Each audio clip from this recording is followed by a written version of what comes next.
around Italy, they are selling these €1 homes. Yeah. Are they worth it? They can be worth it. The location where they sell property for €1 are towns that they have a really low real estate market. I really understand what do you want to buy, because we have a wide variety of properties that you can buy in Italy, from single room flat to castles. I want to buy a castle. Yeah. Can I get a loan in Italy? You can. Usually it's much cheaper, the interest rates in Italy compared to US. Even if they're not residents here yet? Even if they're not resident. Amazing. Give me the money. Yeah. This is Italian for Sure, the podcast about Italian culture. I'm your host, Catrin Skaperdas, an American living in Italy, and I interview Italians who passionately share their wisdom, stories, and insights about Italian culture.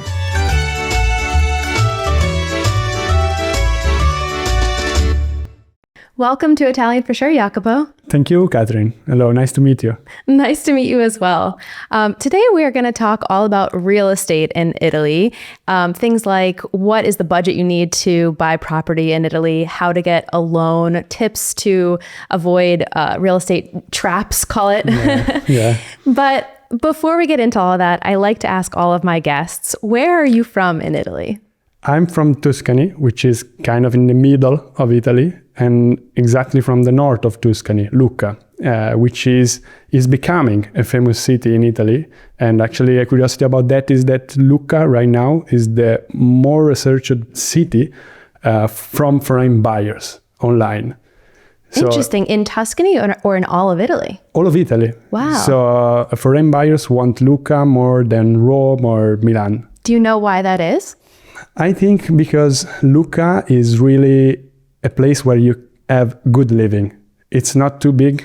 It's not too small. It's like less than 100,000 people lives in Lucca.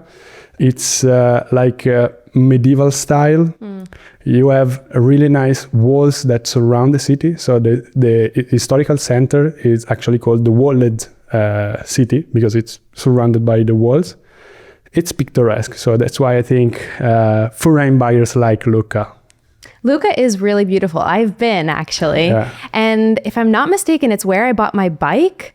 I can't remember the name of the company, but I was in Tuscany, saw this bike, fell in love, and fit it into a Mini Cooper. I had to take it apart just to fit it in and to get it back up to Milan. But I love this bike. Yeah. But also, people like to rent a bike and make the tour of the walls, because you can actually bike or walk on the walls of Lucca because they are really big.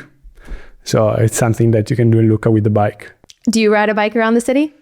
I didn't rent because I have my bike, so I bike there and I can run or have a cycle tour around the city. It's beautiful. So you have your own bike then? Yeah, I have a couple of bikes because I used to make Ironman triathlon. Really? You know that? Yes. Yeah. That's incredible. Yeah, I did. Now I'm not that trained anymore, but I have a couple of bikes. Yeah. I find Italians to be really sporty, especially what I'd call maybe more countryside outside of the major cities. Personally, maybe it's because of comparing where I come from. When I go to some areas in Italy, I see people biking at what seems to be like 50, 60, 70, sometimes looking like 80 years old. And I think it's incredible that people still bike and uphill. And, I see these people at that age that have larger, more muscular quads than me. And I think I'm doing something wrong here. Yeah, but that's also something that I think it's really good for the health of the absolutely. people. But also in Italy, we walk a lot, for example. Yeah. We walk a lot, I think, compared to other countries. In the city center, you walk a lot. Absolutely. I mean, city life in general, you walk more maybe than in countryside living where you have a car to get around. And I do notice that in Italy, most towns or cities are built to taken by foot. Yeah, exactly. Let's talk real estate. Yes. So I recently bought an apartment in Milan, which is actually where we are recording this interview today. Yeah, they cannot see that, but it's beautiful. Oh, thank you so much. Congratulations. Thank you so much. Yeah, so the contract went through, the second contract, which you'll talk about, I guess, a little bit about the first contract and the second contract, in December. And then after 6 months of renovations, my husband and I moved in June. So I'm really excited to share more about the real estate and property buying process in Italy. And, you know, the mission of this podcast is to have Italians talk about their culture, their country. So I'm so excited that you are here today to talk about the process. And I think it would help our audience if they understood a little bit more about what you do for work. Yeah, I'm a real estate broker, and I have a company which is called Valente Italian Properties. And we are specialized in helping foreign buyers buying property, investing in Italian properties, and manage that properties after they buy. So I'm really glad to talk to you. So because most of our clients are actually from US. Like half of our clients are from US. People from the US really want to live in Italy. It's the dream. But it's kind of funny. When I tell people in the US I live in Italy, they say, wow, you're so lucky. That's my dream. But then if I tell people in Italy I'm from, especially New York, let alone America, they're like, why are you here? New York must be so much better. So I think there's this concept of what we say, the grass is greener on the other side. Sure, that's true. Yeah. But it's really interesting your point of view because a lot of Americans love Italy, and sometimes maybe people from US don't realize that they can do that if they want. This is true. You just need to want to do that. I mean, of course, have the funds and the means and et cetera, but it's not totally impossible. No. I think, you know, back in the day, maybe it seemed like a faraway land that you couldn't reach. But now, I mean, globalization, if you have the privilege and the means to get here, then by all means, come to Italy. Come to Italy, everybody. Yeah, exactly. Well, not everybody, please. I love living here. Absolutely love living here. I chose Milan because it's an international city. So I came here not knowing Italian and I had to learn Italian while being here. So Milan allowed me to kind of get around, relying a little bit on English while I started to learn Italian. And also it's where my job was and my husband's job was. Where other than Lucca, because I know you mentioned that's a big area, people are looking for homes in Italy. Where are people looking for homes in Italy? The big cities. Rome, we actually opened an office in Rome a few months ago because we noticed that Rome was the city where foreign buyers want to invest and want to buy. Rome is really growing at the moment. Milan, for sure. But even Firenze, okay? And as our headquarters is in Tuscany, and a lot of foreign buyers want to buy in the countryside, actually. Mm-hmm. So not in the big cities. They want to buy a farmhouse in the countryside, enjoy like the olive trees, the vineyards, you know, these kind of things. So I think, and also, for example, Puglia, you know, Puglia, which is in the south of Italy. It's really growing. From a lot of foreign buyers want to invest there, and also other regions are on the trend, like Umbria. I don't know if you know that. I do. I went recently, but just to one little corner of it because it's a big region, as all the regions are. So yeah, it's big. It's in the middle of Italy. It doesn't have the sea, but it has amazing landscape, amazing countryside. It's where Perugia is. They made chocolate there, by the way. Yeah. Beautiful chocolate. Or another region is Marche. Yes, I love Marche. Marche is really beautiful. I went for the first time recently, and my husband and I started talking about buying a second home. Maybe we'll contact you about buying a second home. But because like Tuscany at the moment has a really big brand internationally, but there are a lot of other regions that are beautiful as Tuscany or more. For example, Marche, I think it's really beautiful because you have the same landscape as Tuscany. You have the seaside, you have the mountains, you have everything you want, but it's way cheaper than Tuscany. Yeah. I mean, to buy a real estate property. But that's probably because it hasn't been yet. It's not so famous around the world as Tuscany is right now. So around Italy, they are selling these €1 homes. Yeah. Are they worth it? They can be worth it, okay, but it really depends because the location where they sell property for €1 are towns that they have a really low real estate market. I mean like low prices and low liquidity. So that means that the real estate is really cheap, and if you have a real estate property there, it's really difficult to sell. Okay, so if you want to do that, you can do that. There are a lot of projects around Italy, and they are starting new projects every year. They are promoted by the municipality, and you can do that. But you really have to figure out if it's worth it starting from the end. So you have to calculate the value of the property you want to buy at the end. So after you finish the renovation. So once you know that value, you can calculate, you can subtract what you have to spend to gain that value, in renovation, to understand if it's worth it. Because sometimes you will spend more on renovation than the actual market value of the property. Okay. Understood. So this is the risk when you buy a €1 property. I'm speaking about that if you want to, enjoy Italy, but also have an asset that have a certain value that you can resell in the future or maybe rent. Instead, if your goal is just to buy a property and enjoy Italy, maybe buy a €1 house is the cheapest way you can do that. Yeah. Okay. If you're not interested in the asset you are buying, you just want to live there, that's really good. That's a good point. So that brings us into the topic of budgets. Other than €1 homes, what's an average budget that people need in order to afford property in Italy?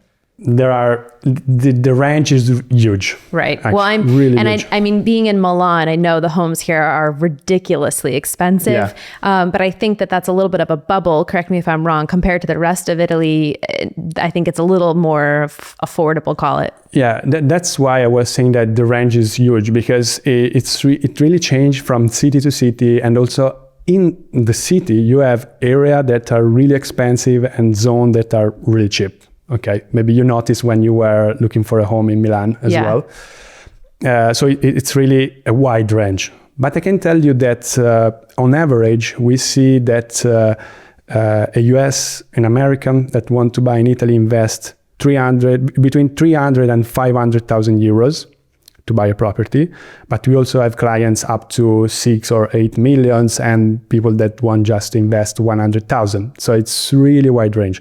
Like a few months ago, I sold a small apartment in Puglia, in the north of Puglia, to a gentleman from Scotland, and he paid 27,000 euros. Wow. So it's like you have a really wide range from 20,000 up to millions. Yeah. Depends on what you want. Okay, well, you mentioned Rome. I'm going to give you an example. Okay. Let's take a 2-bedroom apartment in Rome, in an apartment building, let's say top floor. Okay. Doesn't need to be renovated. Okay. Has a doorman and an elevator. Okay. Roughly, what are we looking at? You will be around 500,000. Yeah. 500,000. Okay. Yeah, something like that. Okay, so it really depends on the zone of the city, but of course, on average, let's say 500. Okay, and let's say I'm interested in that, but I don't have entirely the whole 500,000, and I have a percentage of that. Yeah. Can I get a loan in Italy? You can, and that's a really good point, because I noticed that a lot of Americans, they don't realize that they can have a loan in Italy and get a mortgage from an Italian bank. And usually it's much cheaper, the interest rates in Italy compared to US. Even if they're not residents here yet? Even if they are not resident, they can get a loan, they can buy in Italy. We have no restriction for a US citizen. So yes, you can have a mortgage. You can get a 50% loan to value, which means that the bank is giving to you half of the price mainly. So you need to have in liquidity the other half plus the expenses. So yes, you can do that. Of course, the bank will check your financial situation because they have to be sure that you will repay the loan. But yes, doable. And is this only for Americans you're speaking of, or is this for other foreigners? Like I know I have a lot of audience that's in the UK, for example. No, they can do that. Yeah, it's just possible. It's possible for everybody. Actually, we have strict anti-money laundering system. So it's important that you don't have problem with anti-money laundering. Of course. Okay, but they will check it and they will check your financial situation. And if you're okay, they will give you the money. There is no restriction. Amazing. Give me the money. Yeah. Okay, so let's say somebody's interested in buying a property in Italy. They've set their eyes on this 2-bedroom apartment in Rome. They've secured their loan. What other costs outside of the obvious cost of the property should someone be aware of when buying a property in Italy? Of course, you have additional cost when you buy a property, but I can tell you that it's not really expensive to buy a property in Italy because you have to consider taxes, which is the most articulate part of the cost. But maybe if you want, we can go deeper in that. Yeah, a little if you don't mind. So when you buy a property, you have to pay the registration tax mainly. The registration tax is not calculated on the price that you pay, but it's calculated on the cadastral value, which is a value that the government used just to calculate the taxes. And it's usually lower than the market value. So on that cadastral value, you pay 9% as a registration tax. Even if it's your first home? Yeah, you know that. A little bit. Okay, so you can have a huge fiscal ease if you use the first home tax ease, okay, which reduce the registration tax from 9% to 2%. Okay? Big difference. Big difference. And also, to be precise, also the cadastral value is lower if you are buying with the first home taxes. Okay. Okay, so you have a lower percentage on a lower value. Okay, so much lower. You save a lot of money. But to use that, you need to take residency in the property you are buying. I mean, not in the property, in the municipality where you are buying within 18 months from the notarial deed. Okay. Okay. So if you want to actually move to Italy, at least for 6 months, a year, that's a viable option. Okay, so taxes. What else other than taxes? Yeah, you have the notary. The notary, it's expensive. It's kind of expensive, but it's also difficult to tell you what's the cost of the notary because it really depends on the purchase you are doing. We usually ask for a price quotation every time we are making, a purchase. But to give you a range is not more than 1% of the purchase price. Then don't be mistaken because you pay to the notary also the registration tax that we were talking about before. So you see a huge money going to the notary account, but this includes taxes. Okay. Then you have the agency, which is my job. The agency for the buyer is usually 4% of the price. One thing that I suggest, which is a small expense but can save you a lot of headache in the future, is to hire a surveyor to make a survey, a property check. Because in Italy, 80% of the property, more or less, has some non-conformity, okay?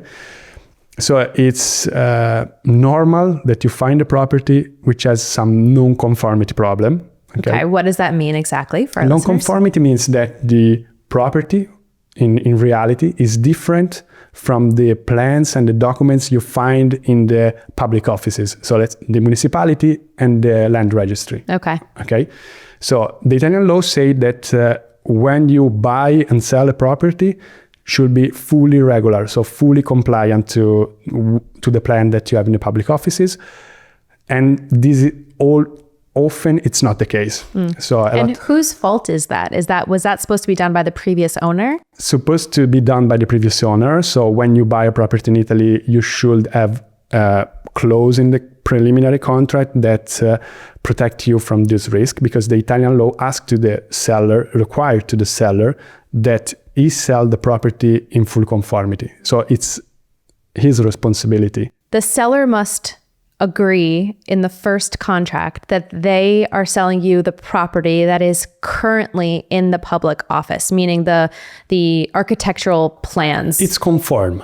Okay. It's registered and it's confirmed. It's really important, because if it can happen that you buy a property that has problem, and this is a problem that you will have in the future. Yeah. Okay. And you will have to pay money to a surveyor to fix it, to the municipality to fix it. Okay. So and we are speaking about thousands of euros sometimes to fix these kind of problems. So it's important that you check this before you go for the notarial deed, so the final contract, the second contract that you were talking before. Because if you check it, you can tell to the seller, look, I found this non-conformity, you should fix it before the notarial deed, okay? And this, I think, is the most important things that sometimes foreign buyers, but also Italian buyers undervalue. So they are not aware of this risk. So there's the taxes, the notary, and the agency, and the surveyor. Yeah. Anything else that we should be aware of? No, but I can tell you that if you're buying with the first home tax is, you can consider around 9-10% of cost on top of the price. So this means that if you are paying 500,000, you should consider 50,000 more, considering agency, notary, and everything. Instead, if you are not using the first home fiscal ease, should be a little more, like around 15%. Okay, that's a really good tip. Yeah. Speaking of tips, you had mentioned previously before the interview to not trust Italian real estate agents. Okay. Tell us, why shouldn't we trust Italian real estate agents? So it's not that you cannot trust anyone. Of course, there are really good real estate agents in Italy, but I was saying that because most of the real estate agents in Italy are listing agents. So they have a mandate from the seller and they work in the interest of the seller mainly, okay? So maybe they can hide some small problems that it's important for you as a buyer, or they can, hide the real market value of the property that you're buying. So it's important, in my opinion, that you as a buyer have a real estate agent that you can trust, that you put in charge, that you give a mandate to these real estate agents, and he will work or she will work in your best interest, not in between you and the seller, and it's obscure how they are working. Okay? That makes sense. Okay. Even in the US, I have never bought property in the US, but if I'm not mistaken, we do have an agent that represents the buyer and an agent that represents the seller. Yeah. We actually, for our company, we copy what's happening in the United States. I know that this seems normal to you, but in Italy, it's different. Like usually the real estate agents have a mandate from the seller and then work also with the buyer. So there is one real estate agent for the seller and the buyer. Okay, but and has the seller's best interest in mind. Yeah, and it also you have a conflict of interest, in my opinion, in that situation. Instead, I prefer what you have in the United States as a model. So we copy that. Copycat. Yeah. So I mentioned before these two contracts, and it kind of came up when you were talking about cost and the surveyor between contract 1 and contract 2. Can you talk a little bit about these two contracts when you're buying property in Italy? Yes. Here we are speaking about the steps to buy a property. So speaking about contracts, you have two main important contracts.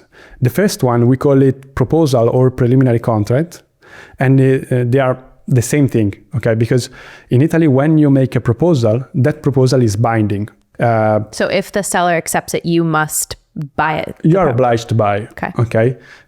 You can put a suspensive clause, for example, for the mortgage. So you can say, okay, I will buy if the bank gives me the loan. Okay. Okay. And this is a suspensive clause. So if the bank doesn't give you the money, you can jump out from the deal.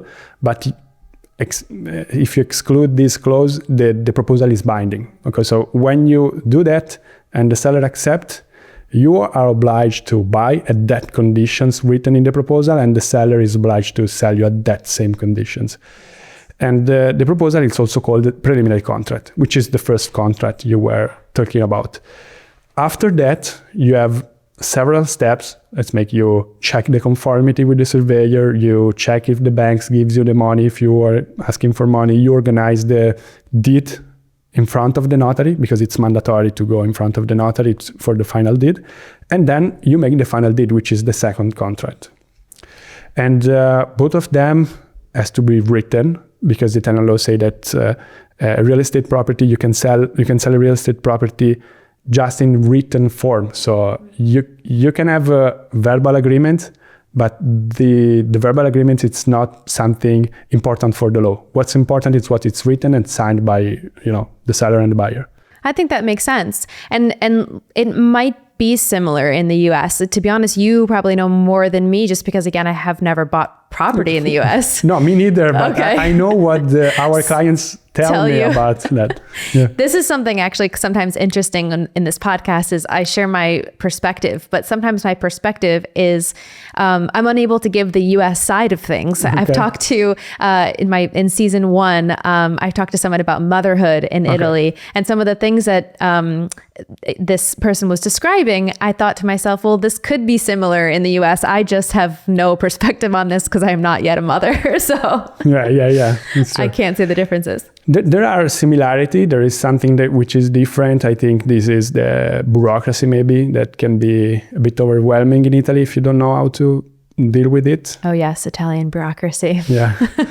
But if you work with somebody that can help you with that know the bureaucracy, it's not true that it's slow to buy a property in Italy. You can do that you need time to look for the property, but once you make the preliminary contract, if you need a bank, if you need a loan, you can go for the final deed in 3-4 months. If you don't need the loan, you can easily go for the final deed within 1 month. Okay. If somebody is not yet in Italy, or even if they are, where do people go to start searching for property that are available in Italy? You mean like where they can find the properties? Online, okay. And what's the website, or what do you suggest? I suggest to use, you have 2 main portals, real estate portals in Italy, immobiliare.it and Idealista, okay? But before that, I really suggest to make a couple of steps. The first one is to really understand what do you want to buy, because we have a wide variety of properties that you can buy in Italy, from single room flat to castles. Okay, I want to buy a castle. Yeah. How much do those cost? But so you really need to figure out exactly the property you want to buy, where do you want to buy it, and sometimes this is work that we do at the beginning with our clients. So they know they want to buy in Italy, but they don't know exactly the location, the type of property they want to buy. For example, I was talking a few days ago with a lady coming from LA, actually, and she wanted to buy a farmhouse. But then, speaking with her, I realized that she wanted open spaces and big windows. And farmhouses has no open space and big windows, because farmhouses were made by farmers or poor people that work the land. So I suggest her, you don't want to buy a farmhouse. You want to buy like a villa from the 18th century or the 17th century, which have bigger rooms, bigger windows, and much more open space. Okay, so you need to really focus on what do you want to buy, because you have a lot of different properties on the market. After that, you need to understand if you can afford what you want to buy with your budget, or with how much you want to invest. And that is the moment where you can also have maybe a consultation with a broker about the loan. So if you want to get a loan, a mortgage, maybe you can understand if you can do that, if the bank will give you money, and how much they will give to you. So once you make these 2 steps, then you can start to look for a property, because you will be more focused and you will not lose time looking for properties that you will never buy. And at that point, immobiliare.it, Idealista. And we usually work remotely with the client, let's say from New York, for example, and we work together on shared files. and we make a list of potential property. Then we narrow the list because we figured out that one property has some problem, or one property has not all the features that the clients want.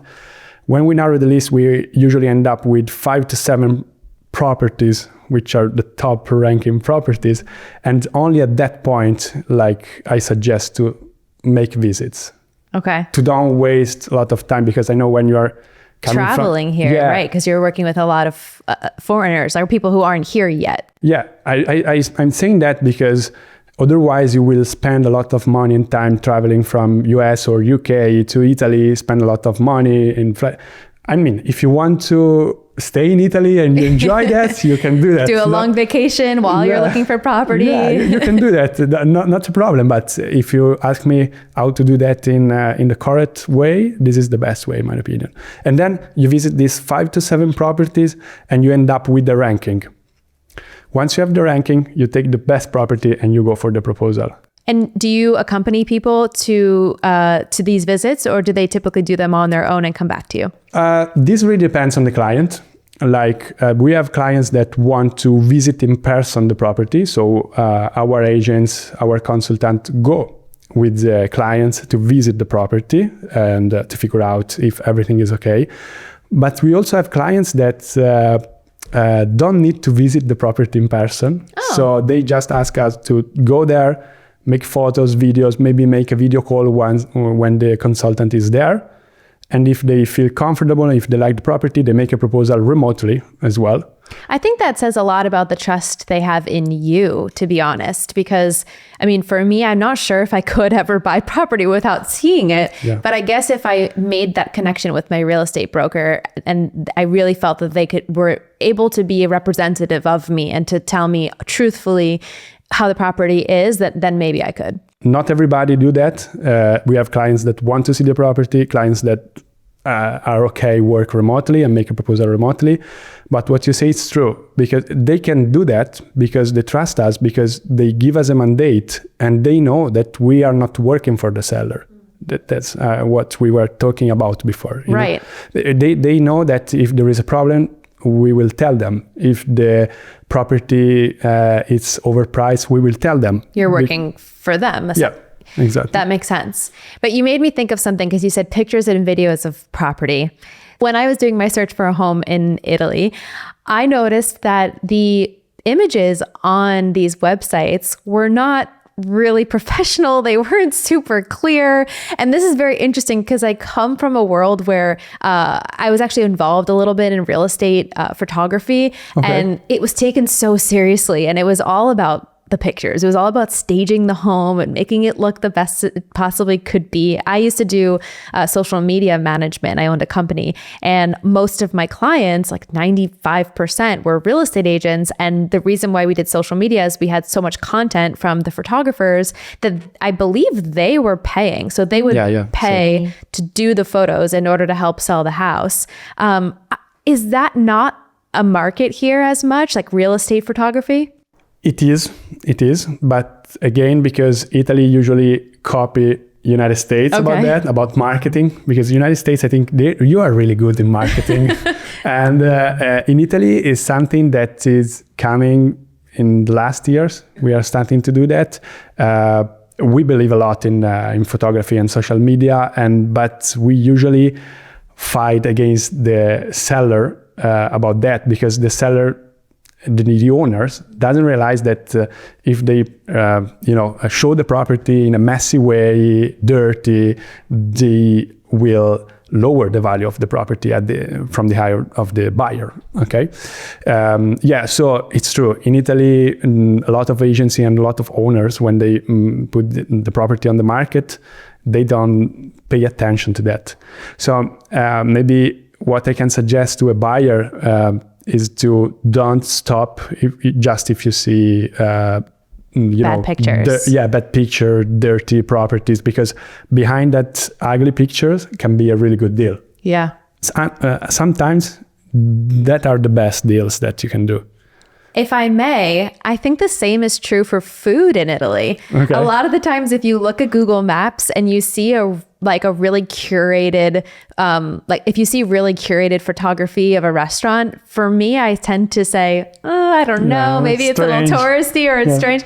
And then if I see a restaurant and the pictures look like someone just shot them on their like very old like Google Pixel or something, I'm like, that's the place I want to go eat. It's true. We are not good in marketing in Italy, but behind You're that, authentic. I like it. Yeah, we can say that. So yeah, it's true. Actually, you know, trattoria? Yeah. Of course. Sometimes trattoria. That's my favorite type of restaurant. Yeah. Trattoria is like, the more cheaper restaurant, like the most familiar kind of restaurant. And that's usually the best places to eat in Italy. So we covered a lot of things today. Thank you so much for all that information. I think that's really helpful to me and to our listeners.